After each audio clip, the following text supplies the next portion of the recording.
এখন ভাবার সময় এসেছে। দ্বিতীয় স্বাধীনতা শুরু হয়েছে। যে আপনার জন্য কথা বলে, কাজ করে, যে আপনার প্রশ্ন শোনার জন্য প্রস্তুত, যে আপনাকে জবাবদিহি করতে প্রস্তুত, আপনি সব সময় তার জন্য কথা বলুন, তার পক্ষে কাজ করুন।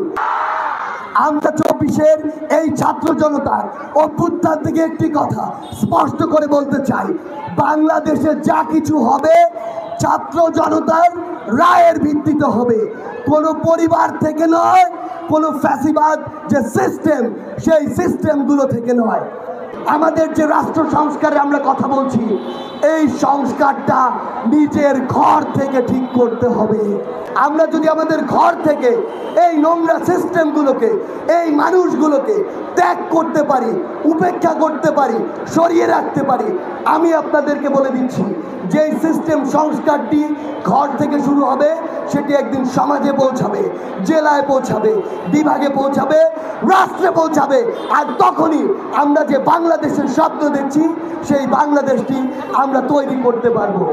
এই যে রাজপথ, সময়ের প্রয়োজনে আপনারা রাজপথে নেমেছেন, কিন্তু সামনের বাংলাদেশে আপনাদের মতো মেধাবীদের অবশ্যই ওই সংসদে প্রতিনিধিত্ব করতে হবে। আমাদের জায়গা থেকে স্পষ্ট বার্তা, আমাদের চারপাশে সীমান্ত রয়েছে, এই সীমান্তে আমার একজন নিরপরাধ ভাই বোনকে আমরা আর ওই ফেলানির মতো ঝুলে থাকতে দেখতে চাই না।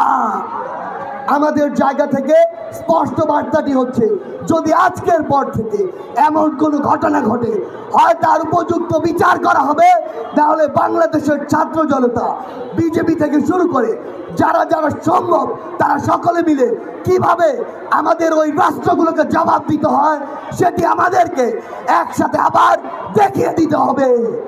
আমাদের জায়গা থেকে আগামীর বাংলাদেশে যারা নেতৃত্ব দিবে তাদেরকে স্পষ্ট করে বলতে চাই, এই যে সিস্টেমগুলো, যে নষ্ট সিস্টেমগুলো বিগত 16 বছরে তৈরি হয়েছে, এই সিস্টেমগুলো বাংলাদেশের বর্তমান প্রজন্ম চায় না বলেই তাদের নেতৃত্বে সেই হাসিনার পতন হয়েছে। আমি আমার এই হিন্দু ধর্মাবলম্বী ভাই বোনদের উদ্দেশ্যে একটি কথা বলতে চাই, আপনারা দুঃখের সাথে বলতে হচ্ছে, আপনাদের এই দুর্বলতা আপনারা নিজেরাই সৃষ্টি করেছেন। এই দুর্বলতা আপনারা কিভাবে সৃষ্টি করেছেন? সৃষ্টি করেছেন এভাবে যে আপনাদের যে একটি ভোট, এই ভোটটি আপনারা কোনো কিছু না বুঝে, কোনো কিছু না শুনে, আপনার জন্য কে কাজ করছে সেটি না দেখে, আপনার কথা কে বলছে সেটি না ভেবে সারা জীবন একটি মার্কার জন্য ফিক্স করে রেখেছেন।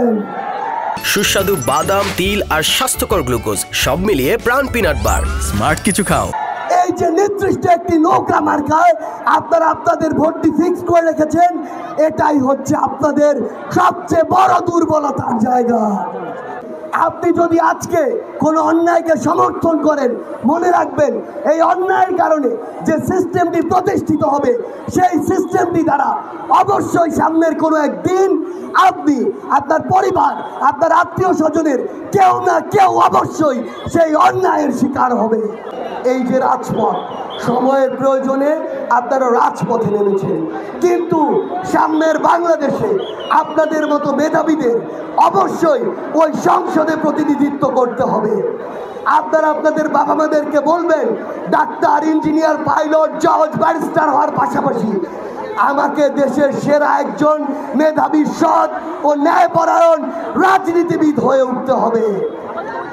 একটি জিনিস মনে রাখবেন, এদেশের পলিসি মেকিং থেকে শুরু করে আইন শৃঙ্খলা থেকে শুরু করে প্রত্যেকটি জিনিস ওই সংসদ থেকে নির্ধারণ হয়। সেই সংসদে পলিসি মেকিংয়ে যদি আপনার মতো এই যোগ্য মানুষরা যেতে না পারে, তাহলে আপনাদের চেয়ে তুলনামূলক অযোগ্য যারা ছিল তারা ওই চেয়ারটিতে বসবে। আর তারা যদি ওই চেয়ারটিতে বসে, তাহলে বিগত 16 বছরে আওয়ামী লীগ যেমন এই বাংলাদেশে একটি করাপ্টেড সিস্টেম তৈরি করেছে, সেই সিস্টেমের আবার নতুন করে একটি চলচ্চিত্রায়ন দেখা যাবে। সেই জায়গা থেকে আপনাদের প্রতি একটি বিনীত অনুরোধ, এই অন্যায় শেষ হয়ে যায়নি, অন্যায়ের যে বীজ ছিল সেটি একেবারে শেষ হয়ে যায়নি। আপনারা যদি চান আগামীর বাংলাদেশকে আপনার স্বপ্নের বাংলাদেশের মতো দেখতে চান, তাহলে শুধু এখন নয়, আগামীতেও যে দলই হোক না কেন, যেই আদর্শেরই হোক না কেন, যেই ধর্মেরই হোক না কেন, যেই মতাদর্শেরই হোক না কেন, সে যদি অন্যায়কারী হয়, সে যদি চাঁদাবাজ হয়, সে যদি মানুষকে মিথ্যা মামলা দেয়, সে যদি সিন্ডিকেট চালায়, সে যদি ক্ষমতার অপব্যবহার করে, তাহলে তাকে সেই দৃষ্টিতেই দেখতে হবে এবং তার বিরুদ্ধে প্রতিবাদ করতে হবে।